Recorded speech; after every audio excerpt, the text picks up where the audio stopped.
હવે સિક્કિમ જઈને આ લોકો શું કરવાના? ભાઈ શહેરના લઈને એટલે તમે તો જાણો જ છો કે હવે અત્યારે આપણે સેવા સદનમાં નહીં આવ્યા.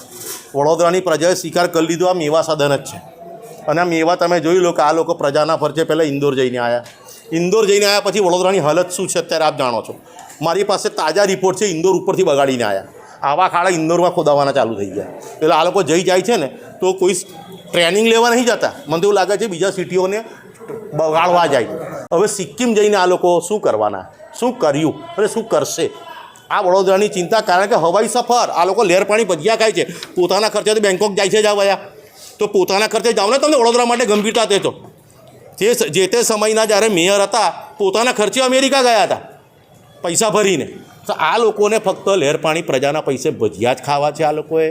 અને આ કોઈ જગ્યા લૂંટવામાં બાકી નથી રાખતા. સ્મશાન તમે જોઈ લીધું, 18 કરોડ 36 લાખ રૂપિયા. બસ હવે આ સિક્કિમ જઈ અને આ તમે જોયું તો એક વ્યક્તિનો ખર્ચો કેટલો આવશે જો આ લોકો જાહેર નથી કર્યો.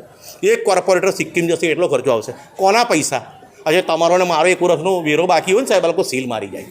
અને જ્યારે દરેક પોતાની ખૂન પસીનાની કમાણી જ્યારે ભરતા હોય ત્યારે આ લોકો આ રીતે જેનું વળતર પ્રજાને આપતા હોય.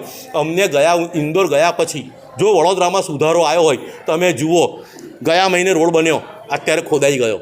એ લોકોને રોડ બન્યા પછી અક્કલ આવે, કંઈ તો પાઇપલાઇન નાખવાની રહી ગઈ.